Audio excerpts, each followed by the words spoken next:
वेगवेगळ्या ठिकाणी फार्म आहेत. एक आहे नागपूरला आहे, एक आहे जालन्याला आहे, एक मांजरीला आहे, एक नायगावला आहे, एक आपल्या इथं आंबोली घाटाच्या म्हणजे आंबोलीच्या परिसरामध्ये आहे सिंधुदुर्ग जिल्ह्यात. तिथं मी यायचं ठरवलं होतं. आज माझ्या खो खोच्या पण स्पर्धा आहेत त्या इचलकरंजीला. मी इचलकरंजी पण कॉर्पोरेशनची मिटिंग लावलेली आहे आणि अनायशा माझ्याकडं मला पालकमंत्र्यांनी आणि मुश्रीफ साहेबांनी विनंती केलेली होती, प्रकाशरावांनी, की दादा तुम्ही येताय तर आमचे काही प्रश्न आहेत कोल्हापूर शहराचे आणि जिल्ह्याचे, त्याबद्दलची आढावा बैठक जर घेतली तर कुठं आम्हाला निधी पाहिजे, कुठं आम्हाला केंद्र सरकारची मदत पाहिजे, कुठं आम्हाला राज्य सरकारच्या वेगवेगळ्या विभागाची मदत पाहिजे, अशा पद्धतीनं त्यांनी प्रेझेंटेशन दिलं. आणि ते प्रेझेंटेशन देत असताना मागं देखील आम्ही उदाहरणार्थ द्यायचं झालं तर केशवराव भोसले नाट्यगृहाला आपण निधी दिला आहे, तो 25 कोटी रुपये निधी आला आहे. त्याचं काम कसं चाललेलं आहे, त्याच्यात काही अडचणी आहेत का, पुढचे पैसे साधारण त्यांना कधी लागतील.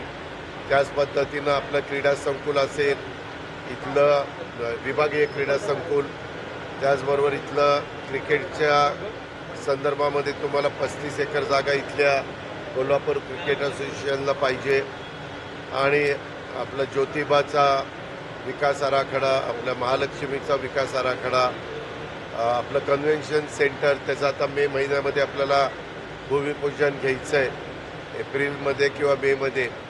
त्या प्रकारे अशा अनेक वेगवेगळ्या विषयाच्या संदर्भामध्ये चर्चा. आपला नागपूर कोल्हापूर जो रोडचं काम चाललेलं आहे, तिथले काही प्रश्न थोडेसे आहेत, ते प्रश्न कसे आपल्याला सोडवता येतील, अशा पद्धतीनं आपल्या इथं पालक सचिव देवरा आहेत, ते माझ्याकडेच ACS प्लॅनिंग म्हणून काम करतात आणि ह्या सगळ्याच्या बद्दलचा आढावा यांना साधारण वर्षभरात कुठल्या कामाकरता किती निधी लागणार आहेत आणि यंदा अर्थसंकल्पात त्यांना किती निधी मिळालेला आहे.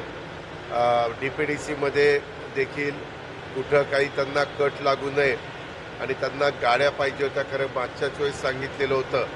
आता इथं 3 गाड्या होत्या, त्यातली एक गाडी DV कार परभणीला का कुठं परत गेली, 2च गाड्या आहेत.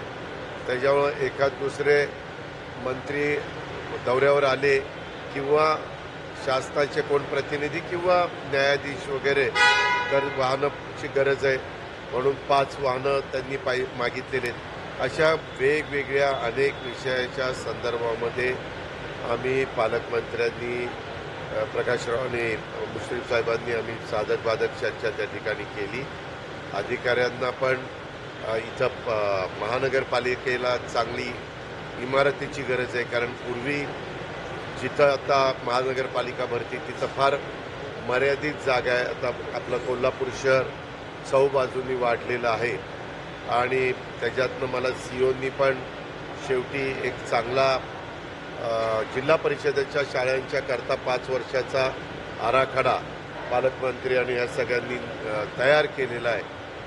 तर त्याला पण कसं 5 वर्षात काही DPCचा पैसा, काही CSRमधला पैसा, काही वेगवेगळ्या निधीतनं ते प्रयत्न करतायत आणि उत्तम प्रकारच्या शाळा आणि त्यांचे टॉयलेट ब्लॉक कसे होतील आणि दर्जेदार ज्ञान त्यांना कसं देता येईल, अशा पद्धतीच्या अनेक गोष्टींचा गेले साधारण 2 तास आम्ही चर्चा केली आणि एकंदरीत चर्चा समाधानकारक झालेली आहे. त्याच्यातून पुढं कसं जायचं, काही गोष्टींमध्ये मला मुख्यमंत्र्यांची पण चर्चा करावी लागणार आणि आमचे उपमुख्यमंत्री एकनाथराव शिंदेसाहेबांशी पण चर्चा करावी लागणार आहे. आणि माझा जो अनुभव आहे की काही प्रश्न असे असतात की त्यांच्यापर्यंत न्यावे लागतात, त्यावेळेस त्यांचाही सकारात्मक दृष्टिकोन असतो, कुठली काही अडचण नसते. या पद्धतीनं आपल्या कोल्हापूरचं विमानतळाच्या बद्दल आपल्याला धावपट्टी वाढवायची आणि धावपट्टी वाढवल्या, नाईट लँडिंग आता सुरू झाले, परंतु धावपट्टी वाढवल्यानंतर 2 रोड, एक स्टेट हायवे आहे आणि दुसरा पण एक रोड आहे, तो पण जरा बाहेरनं घ्यावा लागतोय, नवीन आपलं वाढ करतोय तिथं, तर त्यालाही काही निधी लागतो. काही ठिकाणी ब्रिज झालेत परंतु भराव राहिलेला आहे. तिथं ॲक्विजिशन केले पण दोन्ही बाजूला भराव करायचा आहे, त्याला काहीतरी 10-1 कोटी रुपये लागतात. अशा अनेक गोष्टींच्यावर चर्चा झालेली आहे. मी आता सगळी सांगत बसत नाही. आणि ती चर्चा करून मी आता माझ्या इचलकरंजीच्या कार्यक्रमात चाललो. एकाने एकाने एकाने एकाने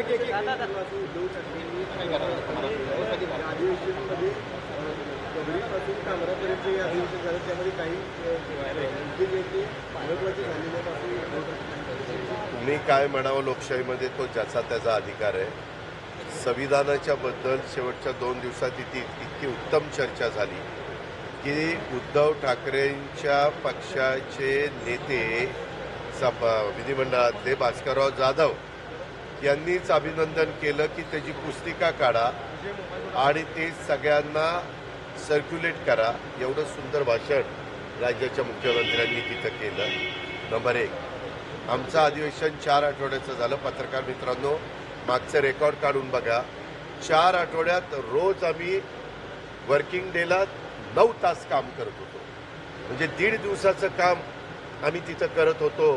सकाळपासून अनेक लक्षवेधी मार्गी लागल्या, प्रश्नोत्तराच्या गोष्टी मार्गी लागल्या.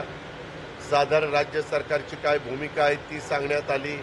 अर्थसंकल्प 7,20,00,000 कोटीचा मांडण्यात आला. त्याच्याबद्दल सगळी साधक बाधक चर्चा झाली.